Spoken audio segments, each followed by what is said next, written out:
Dilansir dari rmul.co, tulisan Heru Subono Arif, perang kotor Jokowi bagian ketiga. Menjadikan Prabowo figur yang jahat. Bayang-bayang kegagalan tampaknya menjadikan kubu Jokowi seperti gelap mata. Sebelumnya, Kepala Staf Kepresidenan Jenderal TNI Muldoko menyatakan akan melakukan perang total. Untuk memenangkan perang total itu semua amunisi mereka tembakkan, termasuk masalah kepemilikan lahan Prabowo.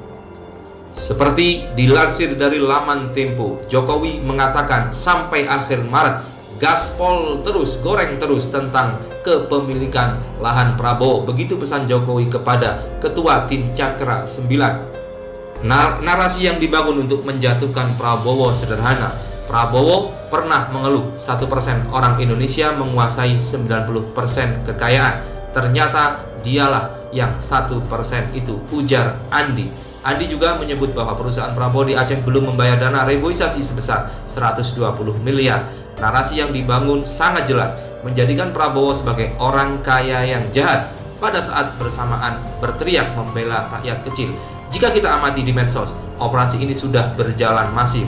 Sejumlah buzzer utama Jokowi diketahui memang dioperasikan dan berhubungan dengan Cakra 19 tim Jokowi. Mereka sangat aktif menggoreng isu lahan ini. Akun @yusufdumdum mencuit soal kepemilikan lahan Prabowo sambil melampirkan foto Prabowo sedang berjalan di lahan peternakannya bersama Pemret Harian Kompas Ninuk Pambudi. Dia menjuluki Prabowo sebagai tuan tanah. Akun pemimpin majalah Tempo Gunawan Muhammad menampilkan grafis kepemilikan tanah milik para pendukung dan orang dekat Jokowi. Mereka antara lain Luhut Panjaitan, Surya Paloh, Usman Sabta, Hari Tanu, dan kakak beradik Erick Thohir dan Boy Thohir. Seperti Prabowo, mereka punya lahan besar, tapi mereka tidak mencalonkan diri jadi kepala negara sambil berpidato membela rakyat miskin, kata Gunawan Muhammad. Logika yang dibangun oleh para pendukung Jokowi banyak yang membingungkan dan sulit dicerna oleh akal sehat.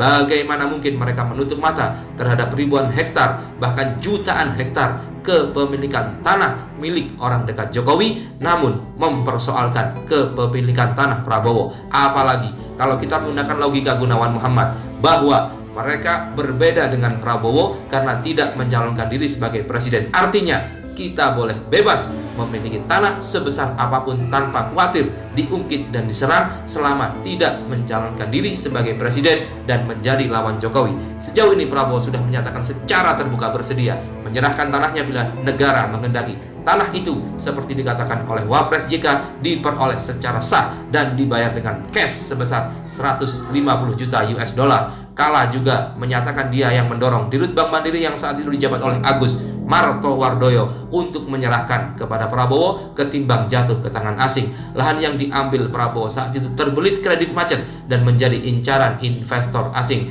Kepala Dinas Lingkungan Hidup Aceh Syahrial menyebut Prabowo sebagai pahlawan karena menyelamatkan aset negara. Perusahaan Prabowo juga tetap membayar semua kewajiban pajak, kendati sebagian lahannya sudah digunakan pemerintah. Di lahan yang berlokasi di Aceh Tengah itu kini sudah berdiri bandara Rimbili dan perkantoran serta markas militer berupa batalion infanteri. Isu lahan Prabowo ini bergulir sejak debat kedua Pilpres digelar 17 Februari lalu.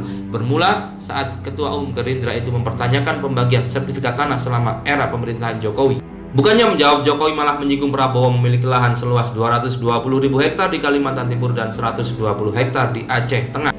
Dengan pengakuan Andi Wijanto, Ketua Tim Cakra 19, jelas sudah serangan secara pribadi kepada Jokowi, kepada Prabowo sudah direncanakan secara matang. Jokowi dengan kekuasaan di tangannya bisa leluasa mengakses semua informasi yang dimiliki pemerintah, kemudian digunakan untuk melumpuhkan lawan politiknya. Inilah skandal penyalahgunaan kekuasaan, perang total berupa perang kotor untuk melanggengkan kekuasaan. Filsuf Yunani Plato pernah mengingatkan, the measure of a man is what he does with power. Kualitas seorang pria bisa diukur dari apa yang dia lakukan dengan kekuasaan.